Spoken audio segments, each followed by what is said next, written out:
त्या ठिकाणी आपण क्वेश्चन नंबर 12 सॉल्व करणार आहे. तर क्वेश्चन नंबर 12 दिलेला आहे, in a capillary tube having area of cross section A. तर कॅपिलरी ट्यूब दिला, ज्याचा एरिया किती दिला आहे तर ए इतकं. Water rise to height of H एवढ्या हाईटपर्यंत आपलं वॉटर काय होतं आहे, राईज होतं आहे. If cross sectional area is reduce to A divided by 9. Area of cross section कितीपर्यंत रिड्यूस होतं आहे, A divided by 9. The rise of water in the capillary tube is. तर हाईट किती लेवलपर्यंत वाढणार आहे जर त्याचा एरिया A/9 इतका झाला तर हा क्वेश्चन 2018ला आलेला आहे. तर याचे 4 ऑप्शन पैकी पहिला ऑप्शन आहे A 4H, B option 3H, C option 2H आणि डी ऑप्शन H. तर या 4पैकी ऑप्शनपैकी आपलं नेमकं आन्सर कोणतं असेल. चला तर सॉल्व करूया आणि बघूया. तर या क्वेश्चनमध्ये आपल्याला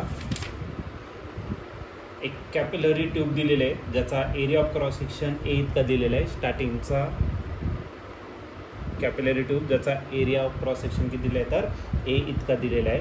वॉटर त्या ठिकाणी राईज होणारी H एवढ्या हाईटपर्यंत. तर H1 किती दिलेला आहे तर तुम्हाला H इतका दिलेला आहे. त्यानंतर दुसऱ्या केसमध्ये त्याचा जो एरिया आहे cross sectional area reduce to दिलेला आहे. रिड्यूस टू होतं आहे म्हणजे तिथपर्यंत तुमचा एरिया रिड्यूस झालेला आहे. A/9 इतका एरिया काय झाला तुमचा रिड्यूस झालेला आहे. आणि त्याने विचारलेलं आहे वॉटरची लेवल किती असणार, राईज वॉटर किती लेवलपर्यंत काय झालेलं तर राईज झालेले आहे. आपल्याला या ठिकाणी फाईंड करायचं. या ठिकाणी जो आपण फॉर्म्युला यूज करणार आहे H1R1 is equal to H2R2 हा फॉर्म्युला यूज करणार. म्हणजे आपल्याला R1 आणि R2 या ठिकाणी भेटणं गरजेचं आहे. तर आपण आरामात Hची व्हॅल्यू या ठिकाणी काय करू शकतो, फाईंड करू शकतो. तर त्यासाठी तुम्हाला एरिया दिलेला आहे.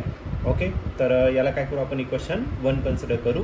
एरिया जो दिलेला आहे एक काम करा, A1ला कशाने डिवाइड करा तर A2ने डिवाइड करा. एरियाचा फॉर्म्युला काय असणार तर πr², पण हा पहिल्याचा आहे R1² करा, हा झाला πr2². ओके, इथला पाय आणि पाय काय आला कॅन्सल. A1 दिलेला आहे तुम्हाला किती A इतका दिलेला आहे. आणि एरिया A2 जो दिलेला आहे तो किती दिला तर A/9 इतका दिलेला आहे. R1 जो दिलेला आहे R1 किती दिलेला आहे शोधायचा आहे. आणि R2 पण शोधायचा आपल्याला. त्याचा काय करू आपण स्क्वेअर करून घेऊ. R1/R2. ए काय झाला कॅन्सल, 9 कुठे जाणार वरती जाणार. म्हणजे काय भेटलं आपल्याला R1/R2² is equal to 9. After taking square root R1/R2 किती भेटतं आपल्याला 3 भेटेल. R2 इकडे डिवायडेड, इकडे काय करा मल्टिप्लाय. मग R1 इज इक्वल टू काय भेटणार तर 3 टाइम्स R2 भेटेल. भेटलं. आता ही व्हॅल्यू कशामध्ये पुट करा तर 1 मध्ये पुट करून टाका.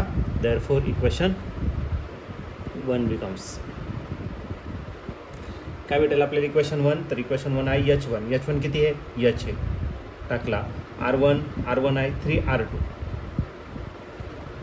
त्यानंतर H2 फाईंड करायचं आहे आणि R2 राहू दे तसंच. ओके, हा R2 कॅन्सल झाला. ओके, माझा जो H2 आहे तो किती राहिला तर 3 टाइम्स H राहिला. ओके, मग आपलं जे फायनल आन्सर असणार आहे ते किती असणार तर 3H. मग ऑप्शन जर तुम्ही चेक केले तर ऑप्शन नंबर बी या ठिकाणी करेक्टली मॅच होतोय.